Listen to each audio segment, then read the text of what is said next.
हर सुबह आपके पास दो चॉइस होती है।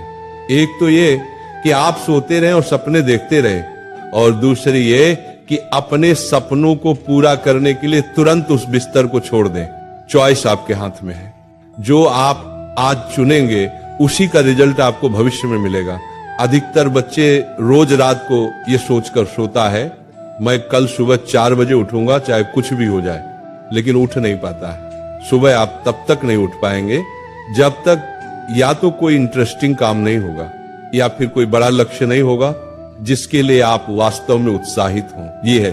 और फिर जब सुबह अलार्म बजता है तो आप स्नूज बटन दबाते रहते हैं, और जब उससे भी परेशान हो जाते हैं तो अलार्म को ही बंद कर देते हैं, और फिर उसी समय पर उठते हैं जिस समय पर आप रोज उठते आए हैं। जो इंसान अपने अलार्म से ही नहीं जीत पाता वो जिंदगी से क्या जीतेगा। अगर आप अभी तक रोज 7 बजे उठते आए हैं और अगर आप 4 बजे उठना शुरू कर दें तो आने वाले 10 सालों में आपको 1 साल का अतिरिक्त समय मिल सकता है। हर दिन आप अपने लिए 3 घंटे एक्स्ट्रा बचा सकते हैं। सोचिए आप इतने समय में कितना कुछ सीख सकते हैं, कितना कुछ बेहतर कर सकते हैं, कितना कुछ हासिल कर सकते हैं। लेकिन सवाल है हम कैसे करें।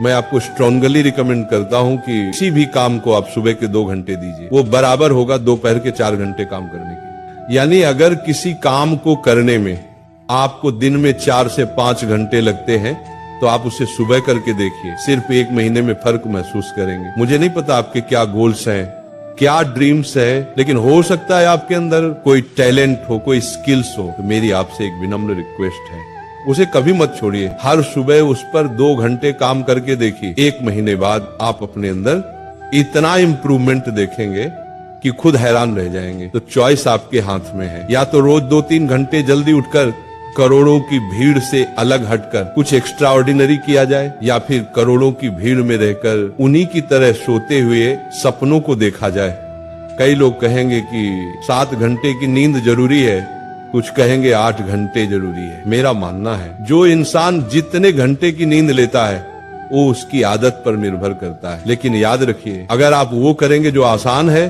तो आपकी लाइफ मुश्किल हो जाएगी, और अगर आप वो करेंगे जो मुश्किल है तो आपकी लाइफ आसान हो जाएगी। पहले इसे 1 दिन ट्राई करके देखिए, फिर 5 दिन, फिर 10 दिन और फिर 21 दिन, क्योंकि 21 दिनों के बाद ये आपकी आदत बन जाएगी। राधा रानी सिखाती है कि सच्ची लगन और प्रेम में असीम शक्ति होती है। जिसने अपने मन को भक्ति में लगा लिया वो हर कठिनाई को साधना बना लेता है। वो कहती है अगर तुम्हारा दिल सच्चा है तो रास्ते खुद ब खुद बनते हैं, और अगर विश्वास गहरा है तो कोई भी मंजिल दूर नहीं रहती। तो अपने सपनों को भक्ति बना दो, अपने लक्ष्य को साधना बना दो, क्योंकि जब मन में श्रद्धा हो और कर्म में निरंतरता तो असंभव भी संभव हो जाता है। जब तक सफल न हो नींद चैन को त्यागो तुम, संघर्ष का मैदान छोड़कर मत भागो तुम। कुछ किए बिना ही जय जयकार नहीं होती, कोशिश करने वालों की कभी हार नहीं होती। धूप अभी सिरहाने है, मौसम जाने पहचाने हैं, रात अभी तो घंटों की है, बस कुछ पल दूर ठिकाने हैं। इतनी दूरी तय कर आया, 2 पग चलने में रोता रहे, सब जाग रहे तू सोता रहे। माना कि मुश्किल भारी है पर तुझमें क्या लाचारी है। यहाँ सब उठ रहे हैं, गिर गिर कर फिर उठ रहे, तू ही क्यों यूं लेटा रहे। सब जाग रहे तू सोता